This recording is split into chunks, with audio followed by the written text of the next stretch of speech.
नमस्कार मित्रांनो, गणित साथी ह्या चॅनल मध्ये तुमचं पुन्हा एकदा स्वागत। आपलं चौकोन रचना व चौकोनाचे प्रकार हे प्रकरण सुरू आहे।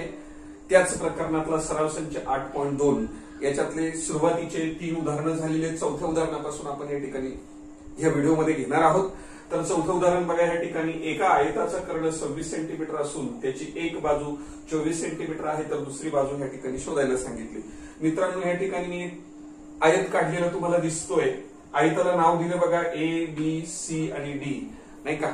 ही आयताची आकृती आहे। आयताचा गुणधर्म, आयताची व्याख्या सुद्धा तुम्हाला सर्वांना माहिती आहे। आयताचे चारी कोन काटकोन असतात, त्याचबरोबर आयताच्या सम्मुख भुजा एकरूप असतात। मित्रांनो, बीसी आणि एडी एकरूप आहे, त्याचबरोबर एबी आणि सीडी एकरूप आहे, हे तुम्हाला सर्वांना माहित आहे। तर या ठिकाणी तुम्हाला काय सांगितलं, ही 24 सेंटीमीटर लांबीची आहे, तर दुसरी भुजा तुम्हाला ही सांगितली, ही किती लांबीची असेल हे शोधायला सांगितलं मित्रांनो। मग या ठिकाणी बघा, ए बी सी डी ह्या आयतामध्ये एसीनी कर्ण काढला, त्या कर्णाची लांबी सुद्धा तुम्हाला 26 सेंटीमीटर दिलेली आहे, म्हणून या ठिकाणी 26 सेंटीमीटर लिहिलं। त्याच्यानंतर एक बाजू 24 आहे, तर ही बाजू जर शोधायची असेल तर तुम्हाला हा जो त्रिकोण दिसतो मित्रांनो, ए बी सी, हा त्रिकोण तुमचा काटकोन त्रिकोण आहे, कारण बी हा कोन 90 अंशाचा आहे। बघा, आयत म्हटल्यानंतर आयताचे चारही कोन काटकोन असतात आणि म्हणून 100% बी हा कोन सुद्धा तुमचा 90 अंशाचा आहे, आणि म्हणून एबीसी हा काटकोन त्रिकोण झाला। एबीसी ह्या काटकोन त्रिकोणात एसी तुमचा कर्ण आहे। या कर्णाची लांबी, त्या लांबीचा वर्ग बरोबर ह्या दोन काटकोन करणाऱ्या ज्या बाजू आहेत त्या बाजूंच्या वर्गांची बेरीज जर केली तर कर्णाचा वर्ग मिळत असतो, असं आपण पायथागोरसचं प्रमेय शिकलेलो आहोत मित्रांनो। त्या पायथागोरसच्या प्रमेयाचा उपयोग आपण या ठिकाणी करणार आहोत, आणि म्हणून मी या ठिकाणी सांगितलं, पायथागोरसच्या प्रमेयानुसार त्रिकोण एबीसी मध्ये कर्ण आहे तुमचा एसी चा वर्ग, आणि म्हणून या ठिकाणी असं लिहिणार, एसी चा वर्ग बरोबर एबी चा वर्ग अधिक बीसी चा वर्ग। हे पायथागोरसचं प्रमेय लिहिलं। एसी चा वर्ग, कर्णाचा वर्ग बरोबर ह्या बाजूचा वर्ग अधिक ह्या बाजूचा वर्ग, हे पायथागोरस आहे। आणि म्हणून आता फक्त या ठिकाणी किंमत ठेवूया। एसी ची किंमत तुम्हाला 26 दिसते, म्हणून या ठिकाणी मी 26 चा वर्ग लिहिणार, बरोबर। एबी ची किंमत माहिती का मित्रांनो? नाही माहिती, म्हणून एबी चा वर्ग जसाच्या तसा अधिक बीसी, बीसी ची किंमत तुम्हाला 24 आहे, म्हणून 24 चा वर्ग करूया। हे पायथागोरसचं प्रमेय असतं। ओके, या पायथागोरसच्या प्रमेयात आपण किमती ठेवल्यात बाजूंच्या। ओके, 26 चा वर्ग 676 असतो, पाठ आहे तुमचा, बरोबर। हा एबी चा वर्ग जसाच्या तसा अधिक बीसी, 24 चा वर्ग, 24 चा वर्ग 576, पहा 24 चा वर्ग 576, 26 चा वर्ग 676 आहे। आणि म्हणून आता आपण काय करू शकतो, बाजू पलटू शकतो। एबी वर्ग अधिक 576 बरोबर इकडे 676 अशा पद्धतीने लिहितो। ओके, आपल्या सोयीसाठी इकडे घेतो मी, बघा, एबीचा वर्ग बरोबर 676 वजा 576 अशा पद्धतीने लिहिले।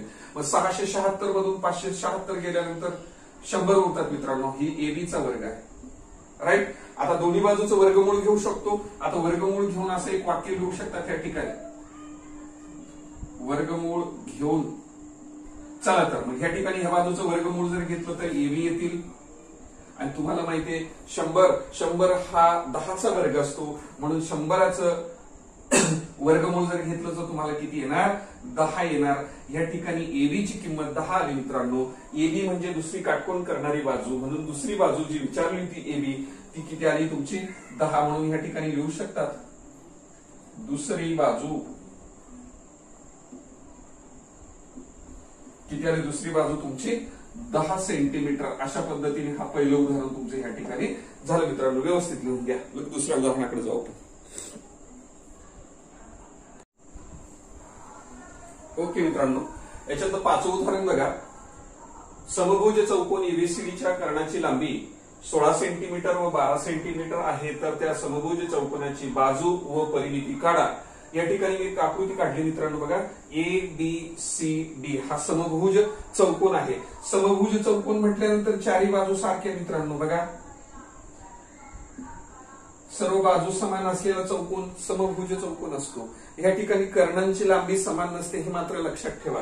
कर्ण सारख्या लांबीचे नाहीत, परंतु एक गुणधर्म खूप महत्वाचा आहे याच्यामध्ये, समभुज चौकोनाचे कर्ण परस्परांचे लंब दुभाजक असतात।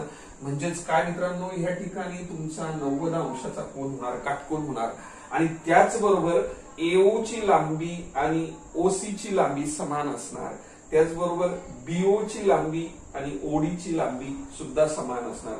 काटकोन तर असतोच, परंतु लंबाची दुभाजक सुद्धा म्हणजे समान भागात विभाजन करतात कर्णाच्या, असा त्याचा अर्थ झाला। चला तर आपल्याला एका कर्णाची लांबी दिली 16 सेंटीमीटर, याचा अर्थ 16 सेंटीमीटर बीडी कर्ण तुमचा 16 सेंटीमीटर आहे मित्रांनो। बीडी बरोबर जर 16 असेल, बघा बी पासून डी पर्यंत, याचा अर्थ बीओ आणि ओडी, बीओ बरोबर ओडी हा कोणाच्या निम्मे, तो बीओ आणि ओडी हा बीडीच्या निम्मे, म्हणून बीडी 1/2 बीडी असं लिहिलं आणि बरोबर काय झाले बघा 1/2 बीडीची किंमत किती आहे तुमची 16 दिलेली कर्ण, बीडी बरोबर किती हे 16 या ठिकाणी ठेवले मी, मग पहा 16च्या निम्मे केले म्हणजे 8, याचा अर्थ बीओ ओबी यांची किंमत किती आली 8, म्हणजे या ठिकाणी मी ओडी लिहिली बघा, बीओ आणि ओडी, ओडी पाहिजे डी पाहिजे या ठिकाणी शब्द लक्षात घ्या। मग बीओची आणि ओडीची लांबी 8 अशा पद्धतीने आपण काढली। त्याचबरोबर दुसरा कर्ण तुमचा एसी आहे मित्रांनो, एसी कर्ण, त्या कर्णाची लांबी किती दिली 12 सेंटीमीटर घेतली आपण समजा, तर तुमचा एओ आणि ओसी याची लांबी सुद्धा 1/2 निम्मे, कोणाच्या निम्मे कर्ण एसीच्या निम्मे, बरोबर हा 1/2 जसाच तसा कर्ण एसी, एसीची किंमत 12 टाकूया या ठिकाणी आणि 12च्या निम्मे किती झाली 6। लक्षात ठेवा पूर्ण एसी तुमचा 12 सेंटीमीटर लांबीचा आहे, तर हे तुमचे 6 सेंटीमीटर झाले। कर्ण बीडी तुमचा किती सेंटीमीटरचा 16 सेंटीमीटर लांबीचा आहे, म्हणजे हे पण 8 आणि हे पण 8, मी इथे 8 ने दाखवलेले लक्षात घ्या। या सारख्या बाजूने तर लक्षात ठेवा, ही बाजू आणि ही बाजू सारखी आहे, ही बाजू सारखी, हे आणि हा कर्ण सारखा आहे लक्षात ठेवा। तर या ठिकाणी काय झालं,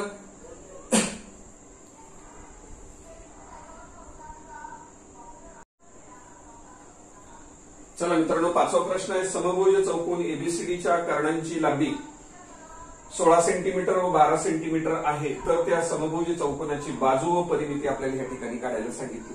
बघा या ठिकाणी मी आकृती काढली, चौकोन एबीसीडी हा समभुज चौकोन आहे। समभुज म्हणजे सर्व बाजू समान, चारही बाजू समान असलेला चौकोन हे खुणा केलेला तुम्हाला या ठिकाणी दिसतील मित्रांनो, राईट।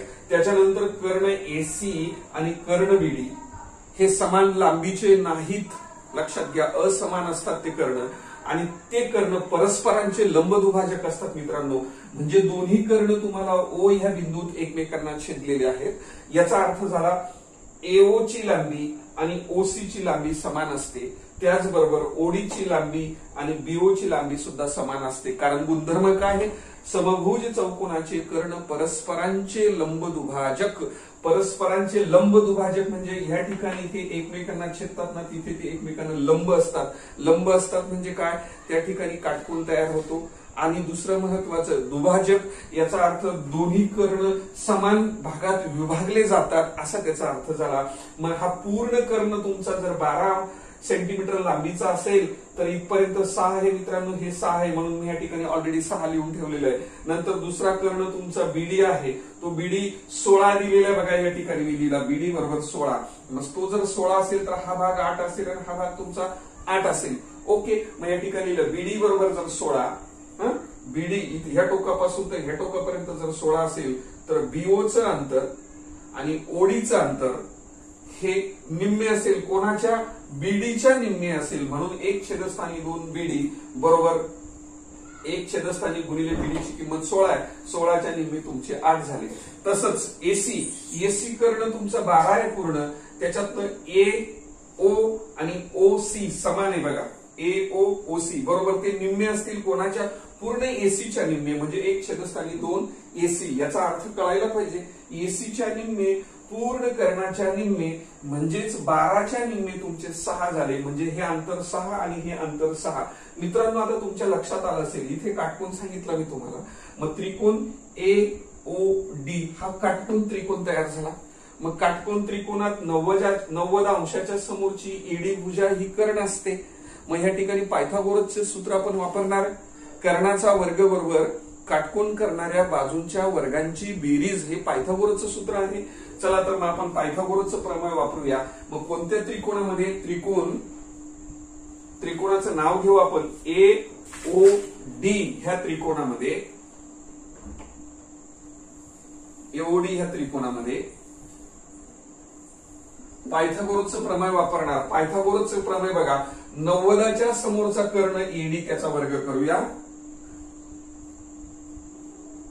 एडीचा वर्ग, हे एडीचा वर्ग झाल्यानंतर आता दोन बाजू उरलेत. ही काटकोन करणारी ही एक बाजू आणि काटकोन करणारी ही बाजू. इथे काटकोन आहे.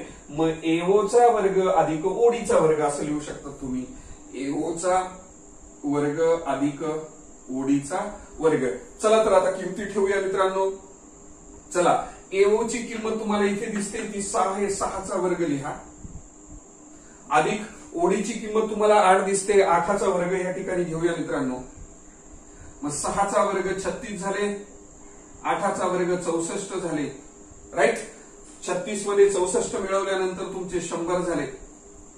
हा तुमचा एडीचा वर्ग आला. एडीचा वर्ग म्हणजे कर्णाचा वर्ग. राईट.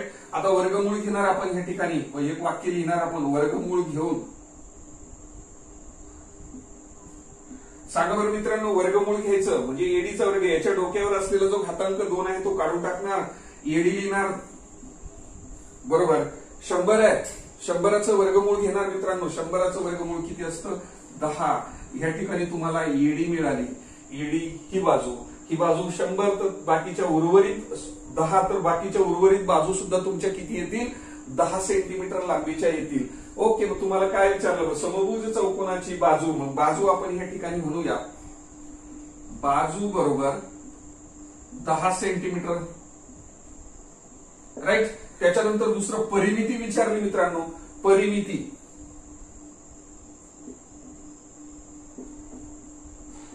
बरोबर समभुज चौकोनाच्या चारही बाजू समान असतात. चारही बाजूंची बेरीज करायची आहे की नाही. म्हणून 4 बाजू समान आणि चारही बाजूंची बेरीज करू म्हणून 4 गुणिले बाजू असं लिहितो मी. 4 बाजूच्या चौपट करावं लागेल आणि म्हणून बरोबर 4 गुणिले बाजू किती काढली आता तुम्ही या ठिकाणी? 10 टाकली इथे आणि मग किती झाले? 10 चोक 40 सेंटीमीटर ही परिमिती झाली. ही 10, ही पण 10, इथे पण 10 आणि इथं पण 10. चारही बाजूंची बेरीज करणे म्हणजेच काय? 40 येणे. मग बेरीज लिहायच्या ऐवजी मी बाजू शब्द केला.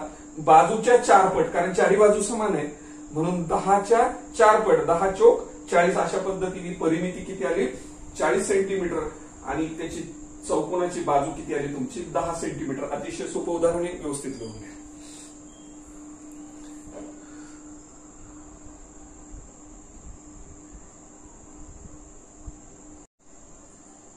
ओके मित्रांनो, 6वा प्रश्न बघा. बाजू 8 सेंटीमीटर असलेल्या चौरसाच्या कर्णाची लांबी तुम्हाला या ठिकाणी काढायला सांगितली. मी चौरस एबीसीडी इथं काढलेला मित्रांनो. चौरसाच्या चारही बाजू समान लांबीच्या असतात आणि म्हणून या ठिकाणी 8 सेंटीमीटर लांबी जर दिली, एबीची लांबी जर 8 असेल तर ही लांबी 8 असली पाहिजे. 100% इकडची लांबी 8 असेल, ही सुद्धा लांबी 8 असेल. सर्व बाजू समान असलेला हा चौरस असतो आणि त्याचबरोबर सर्व कोण पण समान असतात. सर्व कोण समान असते म्हणजे प्रत्येक कोण काटकोन असतो हे आपल्याला माहिती आहे. मग अशा ह्या चौरसामध्ये मी कर्ण एसी काढला. कर्ण एसीची लांबी आपल्याला ह्या ठिकाणी शोधायला सांगितली. बघा, चौरसाचे कर्ण सुद्धा एकरूप असतात हे आपण विसरायचं नाही. मग कर्ण एसी काढला काय आणि कर्ण बीडी काढला काय? कुठलाही कर्ण काढा पण कर्णाची लांबी समानच असते. मग या ठिकाणी मी त्रिकोण एबीसी बघा. त्याचबरोबर त्याच्या आधी आपण असं लिहून घेऊया, एबी, बीसी, सीडी आणि एडी हे सर्व बाजू समान आहेत आणि प्रत्येक बाजूची लांबी किती आहे? 8 सेंटीमीटर. अशा पद्धतीने मी या ठिकाणी लिहून घेतलं. ओके. त्याचबरोबर आता त्रिकोण एबीसी हा काटकोन त्रिकोण आहे मित्रांनो. त्रिकोण एबीसी हा काटकोन त्रिकोण आहे.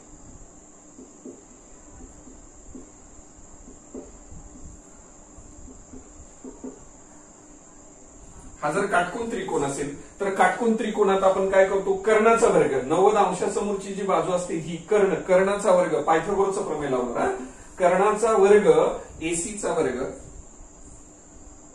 बरोबर ही काटकोन करणारी पहिली बाजू एबीचा वर्ग अधिक काटकोन करणारी दुसरी बाजू बीसीचा वर्ग, याला पायथागोरसचं प्रमेय किंवा पायथागोरसचं सूत्र असं म्हणतात.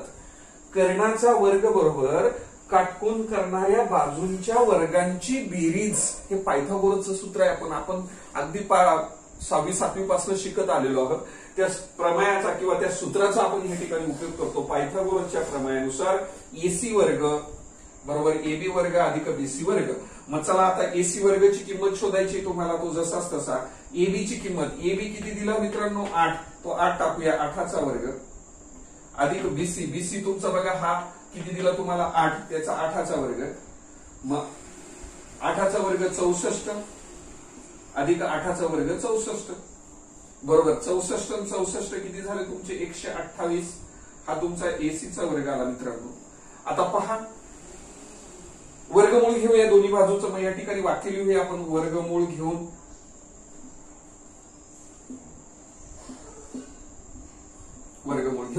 ज्यावेळेस तुम्ही वर्गमूळ घेणार इथं काय लिहिणार एसी बरोबर, इकडं 128 कुठल्याही संख्येचा वर्ग नाहीये. मग 128चं वर्गमूळ आपल्याला घेता येत नाही. मग 128चं वर्गमूळ घेता येत नसेल तर आपण त्याला सरळ काय टाकणार, आपण वर्गमूळाच्या चिन्हात 128. आता विचार करणार आपण, लक्षात घ्या 128 मध्ये एक वर्गसंख्या घडलेली आहे. कोणती बरं सांगा, आठवा बरं. बरोबर 128 मध्ये आपण 64 दुने 128 होतात मित्रांनो. येत आहे लक्षात. 128 म्हणजे काय, 64 दुने 128. असं का लिहिलं मी, कारण 64 हा वर्ग आहे कोणाचा 8चा, म्हणून आपल्याला त्याचं वर्गमूळ लिहिता येईल. आणि म्हणून बरोबर 64 ह्या संख्येचं वर्गमूळ 8 आणि हे वर्गमुळात तुमचे 2 जसेच्या तसे, आणि हा तुमचा एसी आहे. मग एसी ची किंमत मिळाली. एसी म्हणजेच काय हो तुमचा, काय विचारला होता तुम्हाला, कर्णाची लांबी, म्हणजेच आपण कर्ण एसी काढला.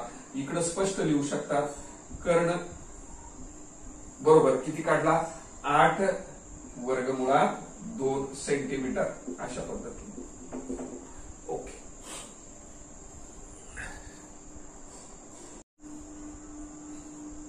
चला मित्रांनो 7वा प्रश्न बघा. या ठिकाणी एका समभुज चौकोनाच्या एका कोनाचे माप 50 अंश आहे, तर त्याच्या इतर 3 कोनांची मापे या ठिकाणी शोधायची. चला तर या ठिकाणी आकृतीचं आपण निरीक्षण करूया. मी ए बी सी डी हा जो चौकोन या ठिकाणी काढलेला आहे हा चौकोन समभुज चौकोन आहे.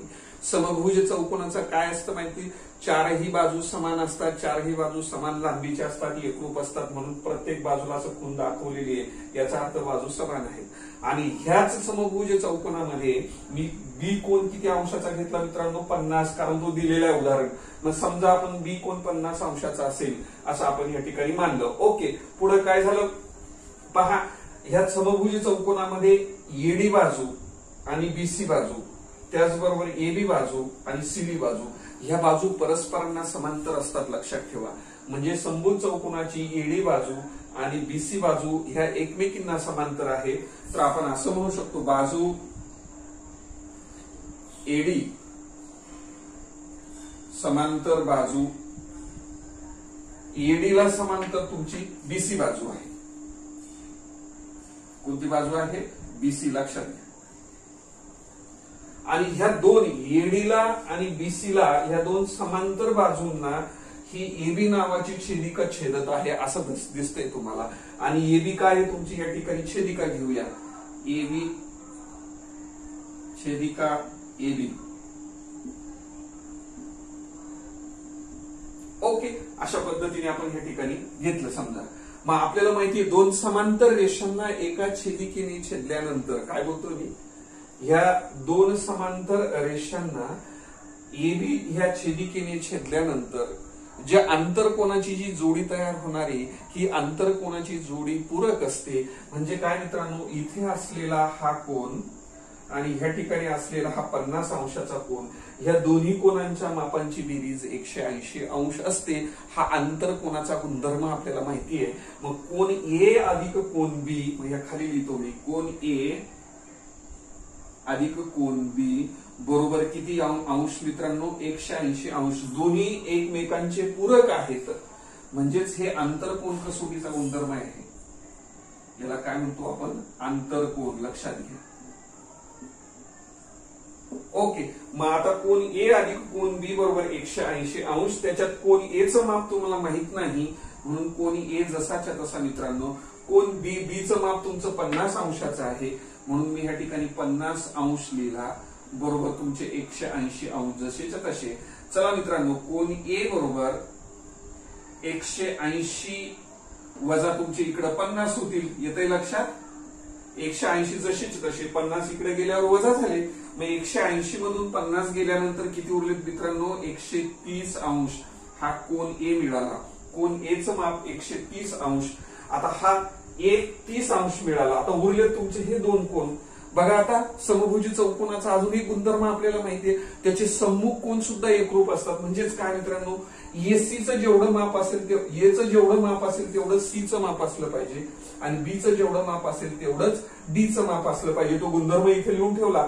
समभुज चौकोनाचे सम्मुख कोन एकरूप असतात, म्हणजे याचा अर्थ ए आणि सी कसे असतील? एकरूप. मग पहा, कोन ए बरोबर कोन सी असतो. एचं सीचं माप सारखं, आणि ते किती काढलं आपण? जर ए तुमचा 130 अंशाचा आला तर तुमचा सी सुद्धा किती अंशाचा येईल मित्रांनो? 130 अंश. म्हणजे हे दोन्ही समान मापाचे 130. त्याचबरोबर बी आणि डी सुद्धा, कोन बी बरोबर कोन डी हे सुद्धा समान मापाचे असतात, कारण सांगितलं चौकोनाचे सम्मुख कोन एकरूप असतात, म्हणजे बी आणि डी सुद्धा एकरूप. आणि त्याचं माप किती असेल पहा? बी कोणाचं माप इथे दिलेले 50, तेच डीचं सुद्धा असेल, आणि बरोबर किती आलं तुमचं? 50 अंश. अशा पद्धतीने अतिशय सोपं असं उदाहरण होतं मित्रांनो. जर हा व्हिडिओ आवडला असेल तर त्याला लाईक करा आणि चॅनलला सबस्क्राईब करायला विसरू नका. धन्यवाद.